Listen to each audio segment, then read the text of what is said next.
Hi guys, నేను మీ Prabhakar. Welcome to Telugu mystery. అది కర్ణాటకలోని మంగళూరు. ఆ రోజు మే 12, 2019. రోడ్డుపై చాలా మంది నడుస్తున్నారు. కొందరు పిల్లలను పేరెంట్స్ స్కూల్కు తీసుకెళ్తున్నారు. మరికొందరు డ్యూటీల కోసం హడావిడిగా వెళ్తున్నారు. ఆ రోడ్డు గుండా చాలా మంది వెళ్తున్నారే కానీ పక్కనే ఉన్న కవర్లను ఎవరూ పట్టించుకోవడం లేదు. అప్పుడే ఒక లేడీ మాత్రం తన ఇంటికి ఎదురుగా ఉన్న ప్రదేశంలో 2 కవర్లను గుర్తించింది. ఇంటి ముందు ఎవరబ్బా ఈ చెత్త సంచులను పారేసిపోయారు అని కోపం తెచ్చుకుంది. ఇంతకీ అందులో ఏముందా అని సంచిని ఓపెన్ చేసింది. అందులో హెల్మెట్ కనిపించింది. ఆ హెల్మెట్ ను బయటకు తీసి చూస్తే మనిషి తల కనిపించింది. ఒక్కసారిగా భయపడిపోయిన ఆ లేడీ బిగ్గరగా కేకలు పెట్టింది. అటుగా నడుస్తూ వెళ్తున్న వారంతా వచ్చి ఆ తెగిన తలను చూసి ఒక్కసారిగా పిల్లల కళ్ళకు చేతులు అడ్డం పెట్టారు. ఆ భయానక దృశ్యాన్ని వారు చూడకుండా అక్కడి నుంచి తీసుకెళ్లారు. ఆ లేడీ ఈ విషయం చెబుతుంటే అక్కడే ఉన్న వారంతా గుమికూడారు. మరో సంచిలో కూడా శరీర భాగాలు ఉండొచ్చు అనుకుని ఎవరు దాన్ని తెరవలేదు సరికదా, దగ్గరకు కూడా వెళ్ళలేదు. అప్పుడు పోలీసులకు ఇన్ఫర్మేషన్ ఇవ్వడంతో సంఘటన స్థలానికి పోలీసులు వచ్చారు. దొరికిన తలను పరిశీలించారు. ఆ తలకు పొడవైన వెంట్రుకలు ఉన్నాయి. నుదుటిపై బొట్టు కూడా ఉంది. ఆమె ఒక లేడీ అనేది చూడగానే పోలీసులకు అర్థమైంది. ఆ తర్వాత పక్కనే ఉన్న సంచిని తెరిచారు. అందులో మనిషి చేయి, శరీరంలోని ఇంకొన్ని చిన్న చిన్న ముక్కలు ఉన్నాయి. డెడ్ బాడీని ఎవరో చిన్న చిన్న పీసులుగా కట్ చేసి అక్కడే పడేశారు. వెంటనే డాగ్ స్క్వాడ్ ను రప్పించి పోలీసులు చుట్టుపక్కల ఇంకేమైనా అవశేషాలు దొరుకుతాయా అని వెతికారు. ఆ డాగ్ స్క్వాడ్ అటూ ఇటూ పరిగెత్తి చాలా వెతికింది. కానీ ఎంత వెతికినా ఇంకేమీ దొరకలేదు. వెంటనే పోలీసులు తలను, మిగిలిన డెడ్ బాడీ అవశేషాలను ఆస్పత్రికి పంపించారు. వాటిని ఫోరెన్సిక్ టీం పరిశీలించింది. ఈ విషయం చుట్టుపక్కల జనానికి తెలిసి దీని గురించి పలు విధాలుగా మాట్లాడుకున్నారు.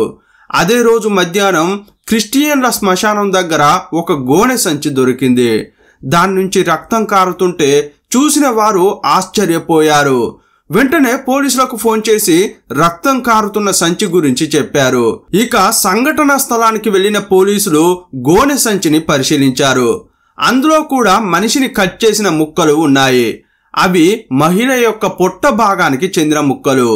ఉదయం 2 కవర్లలో దొరికిన తల, ఇతర శరీర ముక్కలు, ఇక్కడ శ్మశానంలో దొరికిన ముక్కలు 2 ఒకే మహిళవే అయి ఉండవచ్చా అని పోలీసులు అనుకున్నారు. వాటిని కూడా ఫోరెన్సిక్ టీం పరీక్షల కోసం తీసుకెళ్లింది. కాసేపట్లోనే ఈ వార్త మంగళూరు మొత్తం కార్చిచ్చులాగా వ్యాపించింది. ఎక్కడ చూసినా జనం ఈ సంఘటన గురించే మాట్లాడుకున్నారు. దుండగులు జనాన్ని చంపి ముక్కలు ముక్కలుగా నరికి ప్లాస్టిక్ కవర్లలో మూటగట్టి పారేస్తున్నారని చర్చించుకున్నారు. టీవీలో ఇదే వార్తను అనుక్షణం టెలికాస్ట్ చేస్తుంటే జనం జడుసుకున్నారు. ప్రజలు ఆందోళన చెందుతున్న విషయం మంగళూరు కమిషనర్ గమనించారు. వీలైనంత త్వరగా ఈ కేసును ఛేదించాలని 30 మంది పోలీసులతో పలు టీంలను ఏర్పాటు చేశారు. వారు ఈ కేసును సీరియస్ గా తీసుకుని విచారణ ప్రారంభించారు. ఇప్పటి వరకు తల, చేయి, పొట్ట భాగాలు దొరికాయి. కానీ కాసేపట్లోనే కద్రి పార్కు దగ్గర కాళ్ళు దొరికాయి. దొరికిన డెడ్ బాడీ ముక్కలను జాయిన్ చేసి ఫోరెన్సిక్ డాక్టర్లు పోస్ట్ మార్టం చేశారు. ఆ పీసులన్నీ ఒకే మహిళకు చెందినవని గుర్తించారు. వేర్వేరు ప్రదేశాల్లో 29 డెడ్ బాడీ పీసులు లభించినప్పటికీ అవి వేర్వేరు మనుషులవు కావని, ఒకే ఒక్క మహిళకు సంబంధించినవని చెప్పారు. ఆ లేడీ వయసు 33 నుంచి 40 సంవత్సరాల మధ్య ఉంటుందని గుర్తించారు. ఈ కేసును విచారిస్తున్న పోలీసులకు ఎలాంటి క్లూ దొరకలేదు. ఇంతకీ ఆ లేడీ ఎవరు? ఆమెను ఎవరు చంపారు? నిందితుల మోటివ్ ఏంటి? ఒక డెడ్ బాడీని 29 ముక్కలుగా కట్ చేసి పలు చోట్ల ఎందుకు పారేశారు అనే కోణంలో పోలీసులు ఇన్వెస్టిగేషన్ స్టార్ట్ చేశారు. ఇంతకీ సీరియస్ గా తీసుకున్న ఈ కేసును పోలీసులు ఛేదించారా లేక మిస్టరీగానే ఉండిపోయిందా అనే పూర్తి వివరాలను ఈ వీడియోలో చూద్దాం.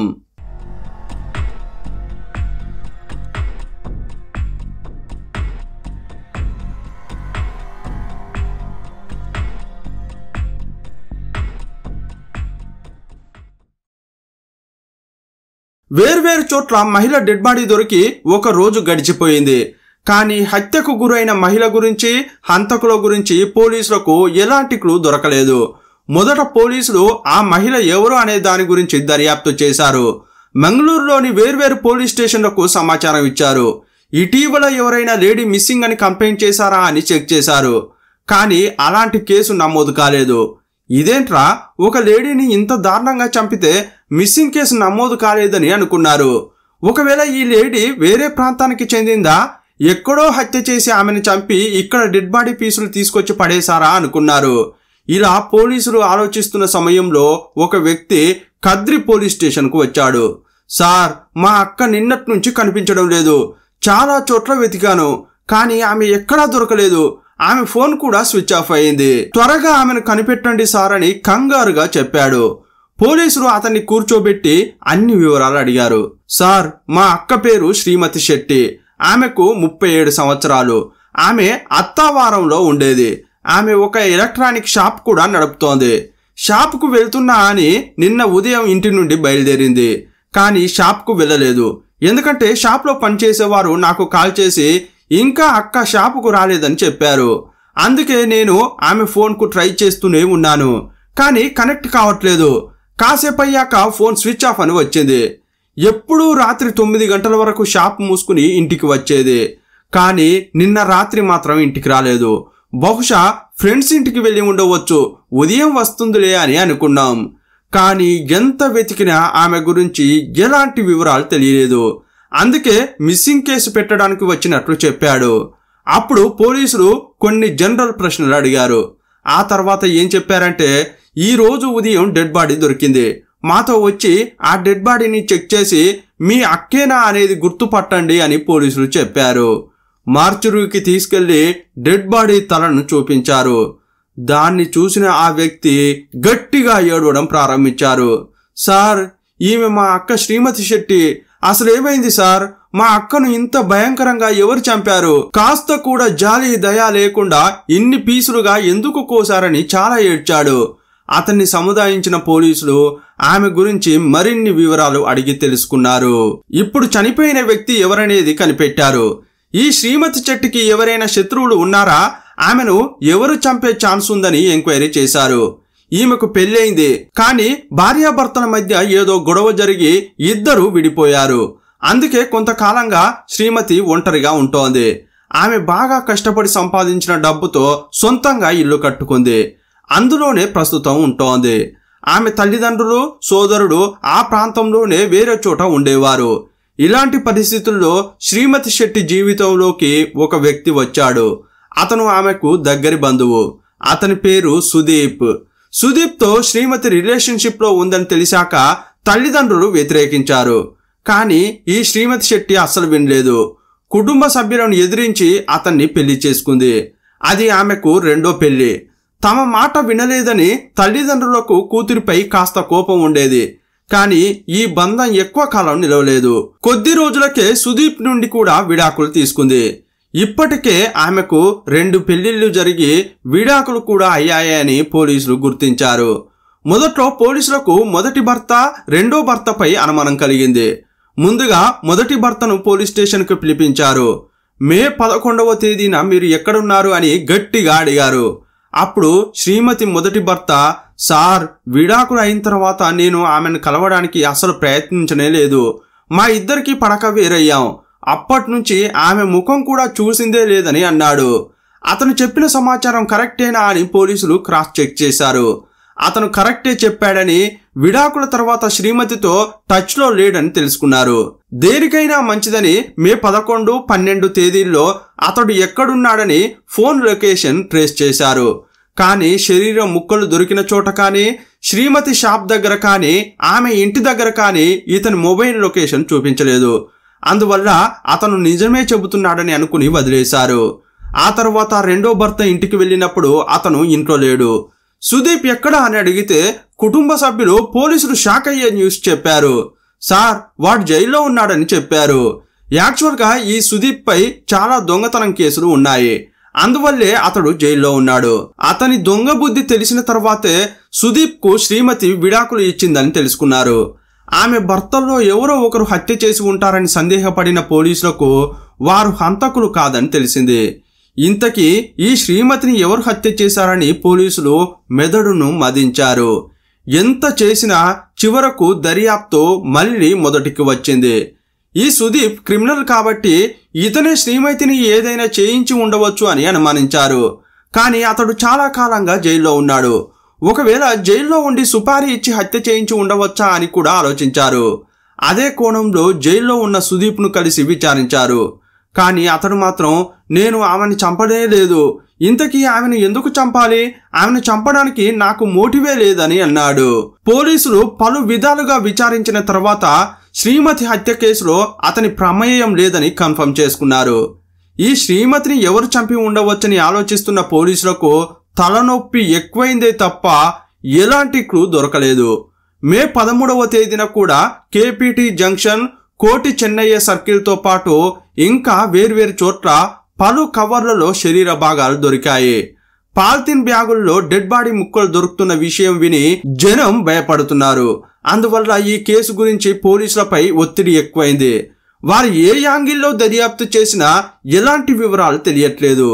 టీంలోని ఆఫీసర్లందరూ స్టేషన్లో కూర్చుని డిస్కస్ చేస్తున్నారు.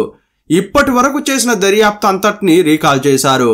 ఆ తర్వాత ఒక్కో టీంకు ఒక్కో అసైన్మెంట్ ఇచ్చారు. ఒక టీంకు శ్రీమతి శెట్టి నడుపుతున్న ఎలక్ట్రానిక్ షాప్కు వెళ్లి అక్కడికి తరచుగా ఎవరెవరు వస్తారు, వారిలో అనుమానాస్పదంగా ఎవరైనా ఉన్నారా చెక్ చేయమని చెప్పారు. ఇంకో టీంకు ఆమె ఇంటి నుండి బయలుదేరి షాపుకు వెళ్లే దారిలో ఎన్ని సీసీటీవీ కెమెరాలు ఉన్నాయి, వాటి ఫుటేజీ చెక్ చేయమని చెప్పారు. ఇలా మరిన్ని టీంలకు ఒక్కో పని అప్పగించారు. సీసీటీవీ కెమెరాలు చెక్ చేస్తున్న పోలీసులు హత్య జరిగిన రోజు శ్రీమతి శెట్టి స్కూటీలో వెళ్తున్న దృశ్యం చూశారు. ఉదయం 9 గంటలకు ఇంటి నుండి బయలుదేరి ఆ రోజు షాప్కు వెళ్ళనే లేదు, కానీ వేరే మార్గంలో వెళ్ళింది. అటువైపు ఇక ముందు సీసీటీవీ కెమెరాలు లేనేలేవు. అందువల్ల అక్కడి నుండి ఆమె ఎక్కడికి వెళ్ళిందో తెలియడం లేదు.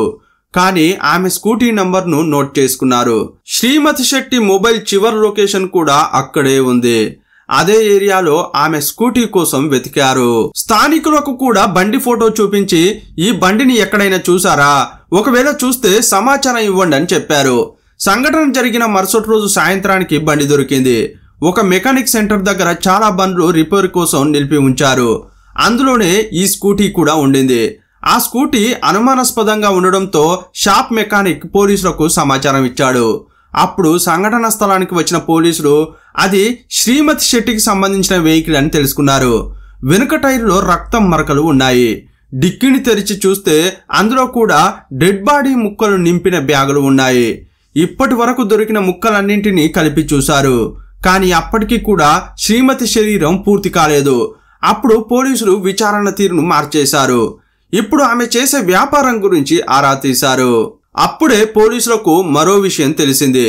అదేంటంటే శ్రీమతి వడ్డీ వ్యాపారం చేసేది, అంతేకాదు చిట్టీలు కూడా వేసేది. ఈ మాట వినగానే పోలీసులకు ఒక ఆలోచన కలిగింది. ఒకవేళ ఈ హత్య డబ్బు వ్యవహారంలో జరిగి ఉంటుందా అని అనుకున్నారు. ఎవరో అప్పు తీసుకున్న వాళ్లే హత్య చేసి ఉండవచ్చు అనే కోణంలో దర్యాప్తు చేశారు. మొదట ఆమె షాపుకు వెళ్లి మరోసారి అక్కడి పని వాళ్లతో మాట్లాడారు. ఆమె వేసుకునే లెక్కలకు సంబంధించిన ఒక డైరీని ఇచ్చారు. అందులో ఎవరెవరికి ఎంతెంత అప్పు ఇచ్చారు, ఎవరి నుండి అప్పు వసూలైంది, ఎవరి నుండి ఇంకా ఎంత రావాలి, వారి పేరు, కాంటాక్ట్ నెంబర్తో సహా శ్రీమతి రాసి పెట్టుకుంది. ఈ సమాచారం దొరికిన వెంటనే పోలీసులు ఫుల్ యాక్టివ్ అయ్యారు. ఈ కేసును ఛేదిస్తామనే నమ్మకం కలిగింది. ఆ డైరీలో ఉన్న నంబర్లన్నింటికీ కాల్ చేశారు. కానీ ఇక్కడ కూడా పోలీసులకు హంతకుడు గురించి ఎలాంటి క్లూ దొరకలేదు. ఇంకోవైపు పోలీసులపై ఒత్తిడి పెరుగుతూనే ఉండేది. హత్య జరిగిన 2 రోజులకు డెడ్ బాడీ ముక్కలు ఎక్కడైతే దొరికాయో ఆయా చోట్ల దొరికిన సీసీటీవీ ఫుటేజీ చూడడం మొదలుపెట్టారు. హత్య జరగడానికి ముందు రోజు రాత్రి అంటే మే 11వ తేదీ రాత్రి 11 గంటల ప్రాంతంలో ఒకరు హెల్మెట్ పెట్టుకుని 2 బ్యాగులు పారేస్తున్న దృశ్యం రికార్డ్ అయింది. కానీ చీకటిగా ఉన్నందున ముఖం సరిగా కనిపించలేదు. ఆ తర్వాత మే 15వ తేదీన కద్రిలో గోనె సంచి దొరికింది. అందులో ఆమె కాళ్ళు ఉన్నాయి. దాంతో డెడ్ బాడీ పార్ట్స్ అన్ని దొరికినట్లయింది. మొత్తం 29 ముక్కలలో శ్రీమతి శరీరం దొరికింది. ఆమెను నరికిన విధానం చూస్తే హంతకుడు బహుశా సైకో అయి ఉండవచ్చని పోలీసులు అనుమానించారు. ఎందుకంటే మే 12 నుండి ప్రతిరోజు బ్యాగుల్లో వేరువేరు చోట్ల శరీర ముక్కలను పారేస్తున్నాడు. ఇది నేరుగా పోలీసులకు సవాల్ విసిరినట్లుగా ఉంది. కానీ పోలీసులు కూడా చాలా స్మార్ట్ గా ఈ కేసును డీల్ చేశారు. శ్రీమతి శెట్టి చివరిసారిగా కనిపించిన సీసీటీవీ ఫుటేజీని చెక్ చేశారు. ఆమె అప్పుడు స్కూటీ మీద ఉంది. కేవలం 2 సెకండ్లు మాత్రమే ఒక చోట నిలబడినట్లు కనిపించింది. ఇంకొక చోట ఎవరో ఒకరితో మాట్లాడింది. అతను కూడా తన వెహికల్ పై ఉన్నాడు. కానీ అతను ఎవరో తెలియట్లేదు. ఎందుకంటే అతను హెల్మెట్ పెట్టుకుని ఉన్నాడు. కానీ అతని బండి నంబర్ సీసీటీవీ కెమెరాలో రికార్డ్ అయింది. దాన్ని నోట్ చేసుకున్న పోలీసులకు ఎక్కడో ఈ బండి నంబర్ చూసాం కదా అని అనిపించింది. ఒక రోజు రాత్రి 11 గంటలకు 2 బ్యాగులు పారేయడానికి వచ్చిన వ్యక్తి ఇదే నంబర్ బండిలో వచ్చాడు. అప్పుడే పోలీసులకు లీడ్ దొరికింది. ఆ వాహనం ఎవరిదో కనిపెట్టారు. అది జోనస్ శాంసన్ పేరు మీద రిజిస్టర్ అయి ఉంది. అతని వివరాలు తెలిసిన మరుక్షణమే పోలీసులు అతని ఇంట్లో కనిపించారు. కానీ పోలీసులు వస్తున్నట్లు తెలిసిన వెంటనే శాంసన్ పరిగెత్తి ఇంట్లో దాక్కున్నాడు. ఎన్నిసార్లు పిలిచినా తలుపులు తెరవలేదు. అప్పుడు పోలీసులు తలుపులు పగలగొట్టి లోపలకు వెళ్లారు. అంతలోనే అతను ఒక పదునైన కత్తి తీసుకుని తనకు తాను పొడుచుకుని చనిపోవడానికి రెడీ అయ్యాడు. కానీ అతన్ని పోలీసులు చాకచక్యంగా పట్టుకున్నారు. స్టేషన్ కు తీసుకెళ్లిన పోలీసులు అతన్ని వారి స్టైల్లో విచారించారు. కానీ అతడు పోలీసులను పెద్దగా ఇబ్బంది పెట్టకుండానే తాను చేసిన నేరాన్ని ఒప్పుకున్నాడు. నేను ఇంత త్వరగా దొరికిపోతానని అస్సలు అనుకోలేదని అన్నాడు. ఆ మాటతో శ్రీమతిని హత్య చేసిన హంతకుడు ఇతనే అన్నది కన్ఫర్మ్ అయింది. హత్యకు గురైన శ్రీమతి శెట్టికి నీకు సంబంధం ఏంటని అడిగారు. దానికి జోనస్ శాంసన్ ఏం చెప్పాడంటే, సార్, నేను షాపు పెట్టి సాయంత్రం పూట కబాబ్ అమ్మేవాడిని. ఆ షాపు కోసం శ్రీమతి శెట్టి దగ్గర అప్పు తీసుకున్నానని చెప్పాడు. కత్తితో పొడుచుకుని చనిపోవడానికి ప్రయత్నించినప్పుడు అతని మెడ భాగంలో గాయమైంది. కాబట్టి ముందుగా పోలీసులు అతన్ని తీసుకెళ్లి హాస్పిటల్లో అడ్మిట్ చేశారు. ఇంకోవైపు అతని గురించి వివరాలు సేకరించారు. ఇంతకు ముందు కూడా హత్యారోపణలతో అతడు జైలుకు వెళ్లి వచ్చినట్లు తెలిసింది. ఈ శాంసన్ ఆసుపత్రి నుంచి డిశ్చార్జి అయిన తర్వాత మళ్లీ విచారణ కోసం పోలీస్ స్టేషన్ కు తీసుకెళ్లారు. సీసీటీవీ ఫుటేజీ చూపించి ఇది నువ్వే కదా, ఆ రోజు అక్కడ నిలబడి మీరిద్దరు ఏం మాట్లాడుకున్నారు, అసలు విషయం చెప్పమని అడిగారు. అప్పుడు అతడు అన్ని విషయాలు చెప్పడం ప్రారంభించాడు. సార్, నా పేరు జోనస్ శాంసన్. నాకు 40 సంవత్సరాలు. పెళ్ళయింది. భార్య పేరు విక్టోరియా. మేము మొదట అత్తావారంలో ఉండేవాళ్ళం. ఇప్పుడు సూటర్పేటలో ఉంటున్నాను. శ్రీమతి శెట్టి చిట్ ఫండ్ నడుపుతుంటే ఆమె దగ్గర 2 చిట్టీలు వేశాను. నా కబాబ్ షాప్ కోసం 2018లో ₹1,00,000 అప్పు తీసుకున్నాను. బీచ్ దగ్గర ఒక ఓమ్ని వ్యాన్ పెట్టుకుని అందులో మొబైల్ క్యాంటీన్ ను నడిపేవాడిని. మా దగ్గర కబాబ్ చాలా ఫేమస్. నా షాప్ లో నార్త్ ఇండియన్ పనిచేసేవాడు.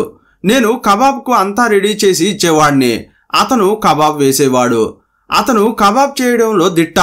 అందువల్ల బిజినెస్ కూడా బాగా జరిగేది. అందువల్ల 40,000 ఆమెకు అప్పు కూడా కట్టేశాను.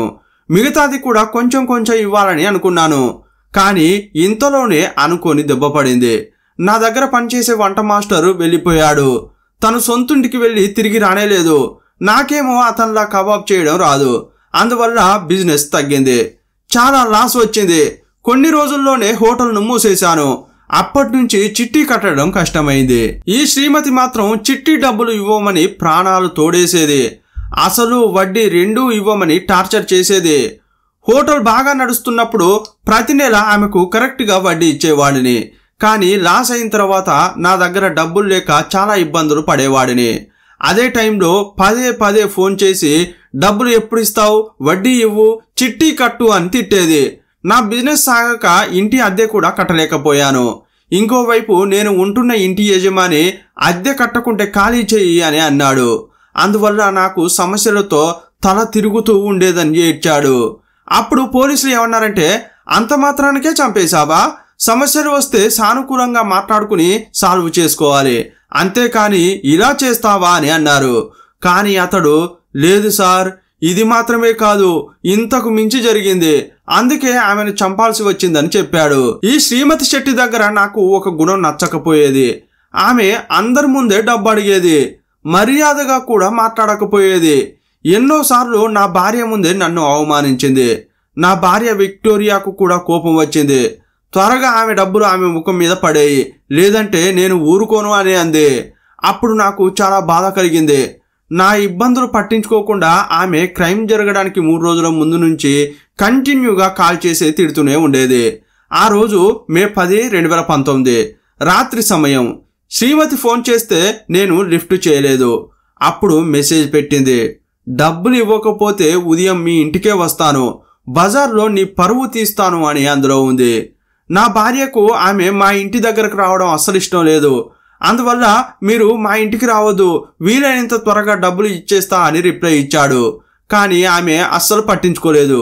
ఆమె ఇంటికి వచ్చి గొడవ చేయడానికి ముందే నేనే ఎక్కడికైనా వెళ్ళిపోదాం అనుకున్నాను. ఉదయం త్వరగా రెడీ అయ్యి బయలుదేరాను. కానీ దురదృష్టవశాత్తు ఆమెకు రోడ్డుపైనే కనిపించాను. నన్ను చూసి బండి ఆపి నాతో మాట్లాడింది. నేను మీ ఇంటికే వెళ్తున్నా, కానీ నువ్వే నాకు ఎదురొచ్చావు అని అంది. రోడ్డు మీద తిడుతుంటే ఇంటికి వెళ్దామని పిలిచాను. ఆమె ముందు వెళ్తుంటే వెనకాలే నేను వెళ్ళాను. ఇంట్లోకి వెళ్ళాక నాకు కొంచెం టైం ఇవ్వమని ఎంతో ప్రాధేయపడ్డాను. కానీ ఆమె చాలా కోపంలో ఉంది.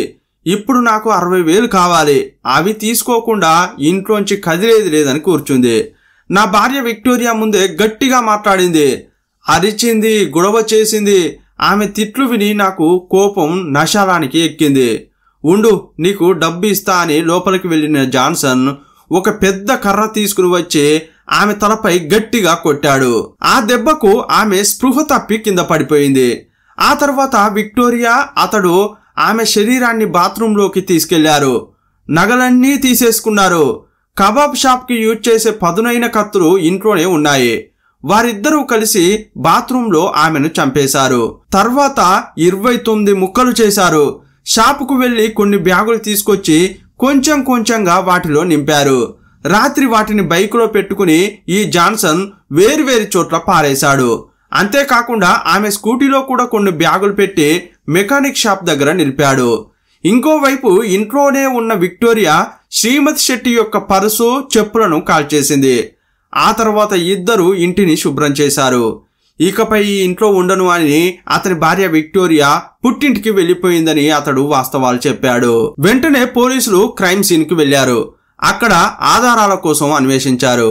ఇంకోవైపు బ్యాగులు పారేసిన స్థలాలను నిందితుడు చూపిస్తుంటే అక్కడ కూడా మరిన్ని ఆధారాల కోసం వెతికారు. అప్పటికే శాంసన్, అతని భార్య కలిసి రాజు అనే వ్యక్తికి నగలు అమ్మేశారు. అతని నుండి పోలీసులు వాటిని స్వాధీనం చేసుకున్నారు. అతన్ని కూడా అరెస్ట్ చేశారు. ఛార్జ్షీట్ తయారు చేసి కోర్టులో దాఖలు చేశారు. ఆ తర్వాత వాదోపవాదాలు జరిగాయి. 2009లో క్రైమ్ జరిగితే సెప్టెంబర్ 17, 2024వ తేదీన తీర్పు వచ్చింది. శ్రీమతి శెట్టి హత్య కేసులో ముగ్గురిపై ఆరోపణలు నిరూపించబడ్డాయి. మంగళూరులోని సెషన్స్ కోర్టు ఈ భార్యాభర్తలకు జీవిత ఖైదు శిక్ష విధించింది. దొంగిలించిన వస్తువులను తన దగ్గర ఉంచుకున్న ఆరోపణలో రాజుకు 6 నెలల జైలు శిక్ష పడింది. ఈ ప్రపంచంలో ఎంత ధనవంతుడైనా సరే ఎప్పుడో ఒకప్పుడు అప్పు చేయక తప్పదు. ధనవంతులకే అలాంటి పరిస్థితి తప్పదంటే ఇక మిడిల్ క్లాస్ వాళ్ళ గురించి చెప్పాల్సిన అవసరమే లేదు. చాలా సమయాల్లో చేతిలో డబ్బులు లేక అప్పులు తీసుకుంటారు. కష్ట సమయంలో అప్పిచ్చి ఆదుకున్న వారు దేవుడిలా కనిపిస్తారు. కానీ అప్పు తీర్చమని అడిగినప్పుడు దెయ్యంలా కనిపిస్తారు. అప్పు ఇచ్చిన వారి దగ్గర కూడా మూటలు ముళ్ళలు ఏముండవు. తినకో దాచుకున్న కాస్త డబ్బును అలాగే ఉంచితే ఏమొస్తుందని వడ్డీకి ఇస్తుంటారు. వారికి ఏదైనా అవసరం వచ్చి తిరిగి ఇవ్వమని అడిగినప్పుడు కరెక్ట్ టైంలో ఇవ్వాలి. కానీ మనుషులు ఇప్పుడు ఎలా తయారయ్యారంటే తీసుకునేటప్పుడు బాగానే తీసుకుంటారు, కానీ అడగగానే తిరిగి ఇవ్వరు. మన కష్టాన్ని అర్థం చేసుకుని డబ్బు సాయం చేసిన వారికి కూడా కష్టం వచ్చి అడిగినప్పుడు వారిది అసలు కష్టమే కాదన్నట్లు ప్రవర్తిస్తారు. ఈ కేసులో అవసరానికి డబ్బు ఇచ్చిన శ్రీమతికి జాన్సన్ డబ్బులు తిరిగి ఇవ్వాల్సి ఉంది. కానీ అతడు కష్టాల్లో ఉన్నానని చెప్పి గట్టిగా అడిగిందని చెప్పి భార్యతో కలిసి హత్య చేశాడు. పాపం, అప్పు ఇచ్చి తిరిగి ఇవ్వమన్నందుకు శ్రీమతి హత్య చేయబడింది. అప్పు ఇచ్చిన వారి చావు కోరుకోవడం అస్సలు మంచిది కాదు. ఇలాంటి సంఘటనలు పలు చోట్ల ఇటీవల జరుగుతుండడం వల్ల చాలా మంది ఇంకొకరిని నమ్మి అప్పు ఇవ్వలేకపోతున్నారు. కష్టపడి దాచుకున్న డబ్బును ఇంకొకరి చేతిలో పెట్టి వారిని బతిమలాడుకునే పరిస్థితి ఎందుకని ఆలోచిస్తున్నారు. జాన్సన్ లాంటి కొందరు దుర్మార్గుల వల్ల సమయానికి చేతిలో డబ్బు ఉన్నా కష్టాల్లో ఉన్నవారు అడిగితే సాయం చేయలేకపోతున్నారు. ఇలాంటి అపనమ్మకాల వల్ల నిజంగా కష్టాల్లో ఉన్నవారికి అప్పు పుట్టడం లేదు. సాధారణంగా ఈ చిట్టీల వ్యాపారం చేసేవారు చాలా స్ట్రిక్ట్గా ఉంటారు. లేదంటే జనం మొదటి నెలలోనే చిట్టి డబ్బులు ఎత్తుకుని ఆ తర్వాత కట్టనే కట్టరు, లేదంటే ఎక్కడికో పారిపోతారు. అది చిట్టీలు వేసే వారికి చాలా పెద్ద సమస్య అవుతుంది. కొందరు ఎంత దుర్మార్గంగా ఆలోచిస్తారంటే వారికి చిట్టి కట్టే స్తోమత కూడా ఉండదు, కానీ చిట్టీల్లో పాల్గొని మొదటి నెలే డబ్బులు తీసుకుని ఆ తర్వాత చుక్కలు చూపిస్తారు. ఈ చిట్టి వ్యవహారంలో రెండు వైపులా ఇబ్బందులు ఉంటాయి. ఈ చిట్టీల వ్యాపారంలో మోసం చేసిన వారు, మోసపోయిన వారు చాలా మందే ఉండి ఉంటారు. మనం ఏ పని చేసినా మనం ఇబ్బంది పడినా పర్లేదు, కానీ మన వల్ల ఇతరులు కష్టపడకూడదనే ఆలోచనను ఎవరికి వారు చేస్తే అంతా సవ్యంగా సాగుతుంది.